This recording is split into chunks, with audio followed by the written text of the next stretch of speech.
Hola a todos, vamos a hablar acerca de la selectividad diferencial. Vamos a establecer un método que puede ser mucho más útil para sistemas en los que se presentan múltiples reacciones y que son complejas. Vamos a estudiar el método de la matriz reducida escalonada.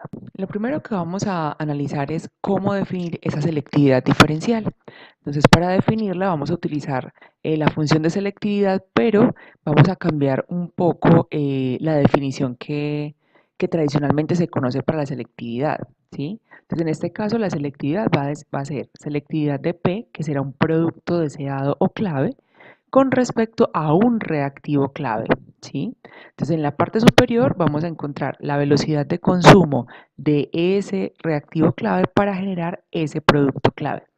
Y en el denominador vamos a encontrar la velocidad de consumo total del reactivo. Con esta definición entonces debemos verificar en nuestro sistema de reacción que se cumplan ciertos requisitos. El primer requisito que debe cumplirse es que ese reactivo clave debe generar el producto clave en una única reacción. Si existen otros reactivos que participan en esa reacción, estos reactivos no pueden provenir del reactivo Q. Otra de las condiciones es que el producto no puede degradarse, es decir, que no puede existir ninguna reacción en la que el producto genere otro tipo de compuestos. Y finalmente, la última condición es que el reactivo clave no puede generarse en ninguna reacción, es decir, solamente puede aparecer en reacciones de consumo. Si esto no se cumple en el sistema de reacción en el que estamos trabajando, entonces debe crearse uno alterno. ¿Cómo vamos a hacer eso? Lo vamos a hacer proponiendo reacciones independientes. Vamos a ver esto mediante un ejemplo. En este ejemplo, pues tenemos que se debe encontrar una expresión para la selectividad del NO2 a partir del NH3. Este es el sistema de reacciones. Son 2, 4, 6 reacciones. Son un sistema de reacciones complejas en las que están en serie en paralelo o que son reacciones independientes y vamos entonces a transformarlo a un sistema de reacciones independiente. En este caso, lo primero que vamos a hacer será enumerar las reacciones para luego ubicarlas adecuadamente. Entonces, en este caso las enumeramos del 1 al 6. Luego vamos a identificar cuál es el producto clave. En este caso solo aparece en una reacción y vamos a identificar posteriormente cuál es el reactivo clave. En este caso es el NH3. Vemos que aparece entre reacciones. Lo que vamos a hacer entonces en primer lugar con este sistema de reacciones es verificar si se cumplen las condiciones de independencia. Recordemos las condiciones. Entonces, el reactivo debe generar en una única reacción al producto. Si miramos nuestro sistema de reacciones, observamos que el producto solo aparece en la reacción número 2, pero ese producto no se está generando a partir del reactivo clave. Por lo tanto, nuestra primera condición no se cumple. Miremos la segunda. El producto no puede degenerarse en las reacciones. En este caso, esa condición sí se cumple, puesto que solamente se está generando producto en la segunda reacción. La tercera condición es que el reactivo clave no puede generarse en las reacciones del sistema. En este caso vemos que el reactivo siempre se está consumiendo en las 3 reacciones en las que participa, por lo tanto esta condición sí se cumple. Sin embargo, como una de ellas no se está cumpliendo, entonces este sistema de reacciones no es independiente. Lo que debemos hacer entonces es proponer un sistema equivalente. ¿Cómo se propone ese sistema? Entonces, lo primero que debemos hacer para proponer ese sistema de reacción equivalente es escribir en forma matricial el sistema de reacción original. Esta matriz inicial que vamos a construir la vamos a denominar la matriz estequiométrica. Se denomina normalmente como la matriz A sub I J. Se va a organizar de la siguiente manera. En las columnas vamos a ubicar las reacciones. En este caso son 6 reacciones, por lo tanto nuestra matriz tendrá 6 columnas. Y en las filas vamos a ubicar los compuestos. Esos compuestos los vamos a ubicar de una manera especial. El primer compuesto que debe aparecer es el producto clave. Y el último compuesto que debe aparecer es el reactivo clave. Los otros compuestos, el orden de los otros compuestos puede cambiar y de acuerdo al orden que pongamos de esos compuestos puede ser que obtengamos el resultado deseado o no. Si en algún caso no obtenemos el resultado deseado, lo único que debemos hacer es intercambiar el orden de estas filas, ¿sí? Por ejemplo, en vez de poner en primer lugar el NO, podríamos poner el N2 y ver si de esa manera el sistema funciona. En este caso, el orden de los compuestos fue seleccionado de acuerdo a la afinidad entre ellos, es decir, por ejemplo, ubicamos en primer lugar todos los que están relacionados con el nitrógeno y posteriormente los otros dos compuestos. ¿Cómo se llena entonces la matriz estequiométrica? Lo que debemos hacer es tomar las reacciones y ubicar los coeficientes estequiométricos de acuerdo a la reacción. Es decir, para el NO2, por ejemplo, vamos a verificar en cuáles de las reacciones aparece. Si aparece en alguna de las reacciones, vamos a ubicar entonces en ese puesto, vamos a ubicar el coeficiente estequiométrico con su signo, ya sea positivo para productos o negativo para reactivos. Y en el caso de que no aparezca en alguna de las reacciones, pues vamos a ubicar un número 0. Ese sería el resultado para nuestro sistema de reacciones.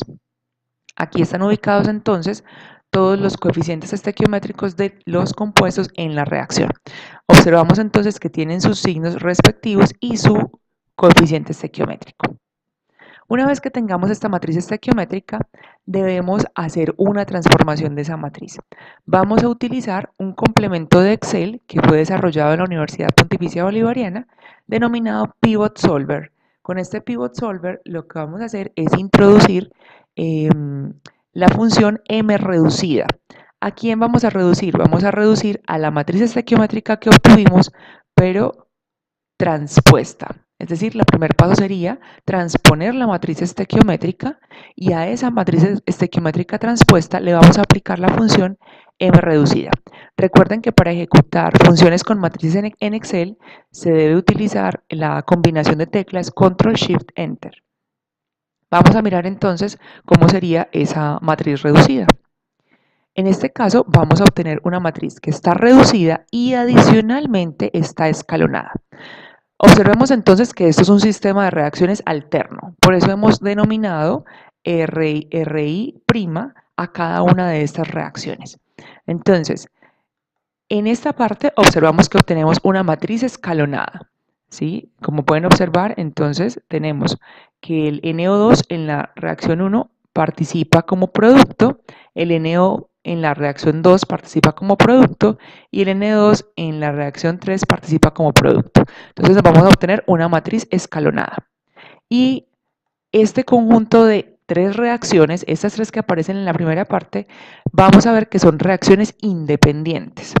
Las otras tres reacciones que teníamos son reacciones dependientes. Por lo tanto, cuando se encuentra la matriz escalonada reducida, se obtienen en esta parte valores que son muy cercanos a cero, con exponentes, por ejemplo, 3 por 10 a la menos 6, 3 por 10 a la menos 8. Entonces, esto lo podemos aproximar a cero.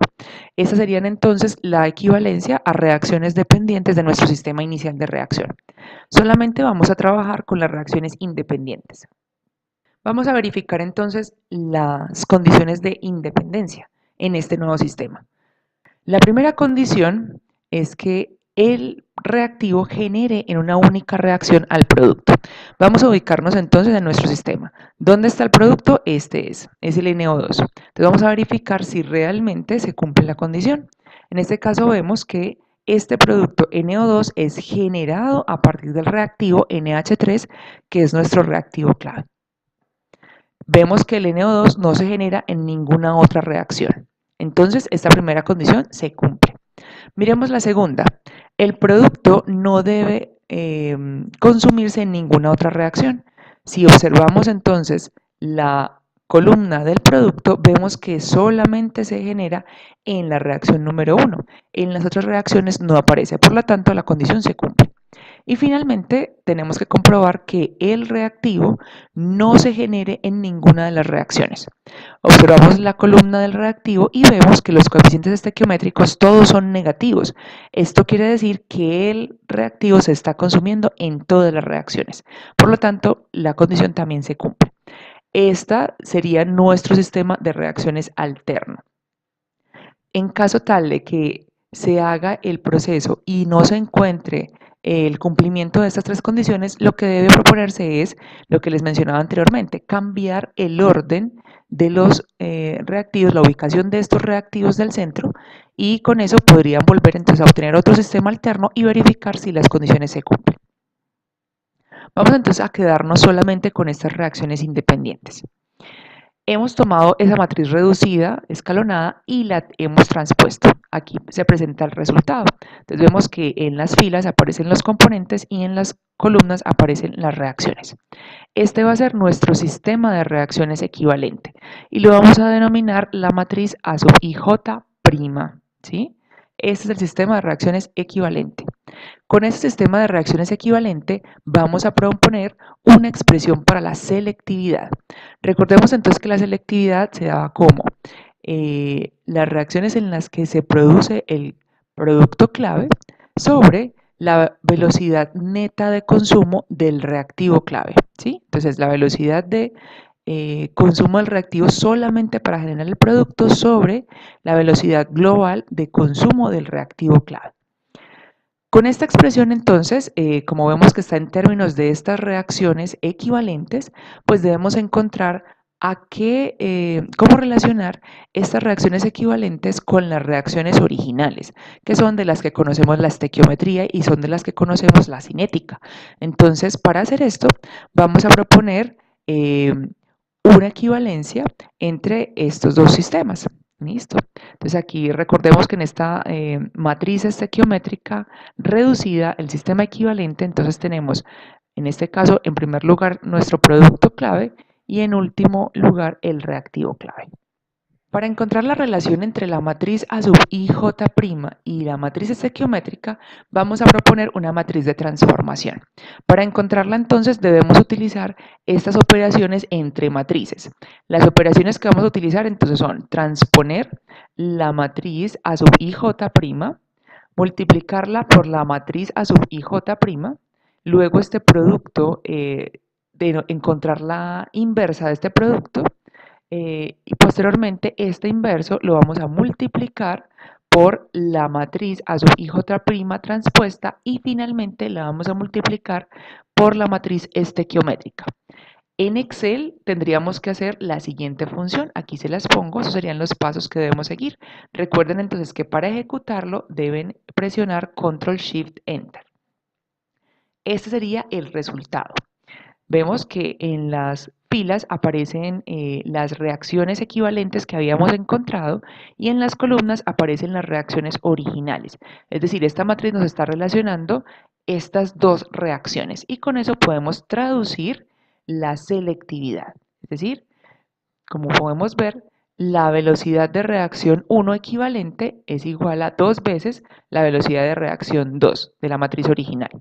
Y la velocidad de reacción equivalente 2 es igual a 4 veces la velocidad de reacción 1, menos 2 veces la velocidad de reacción 2, menos 2 veces la velocidad de reacción 3, menos 6 veces la velocidad de reacción 5, más 2 veces la velocidad de reacción 6, y de manera similar para la velocidad de reacción 3 equivalente.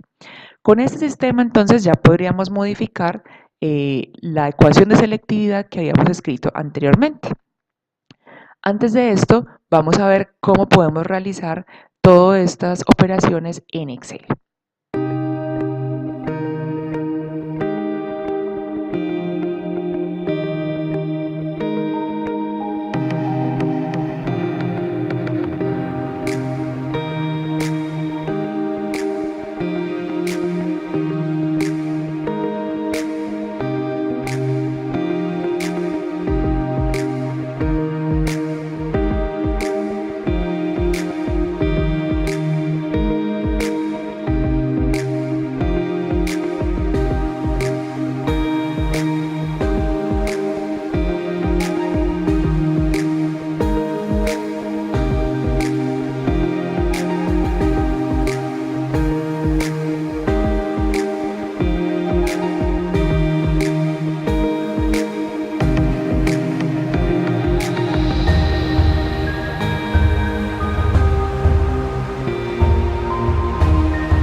Muy bien, ya que hemos visto cómo realizar todos estos pasos con las matrices en Excel, vamos entonces a ver cómo podemos transformar la expresión de selectividad.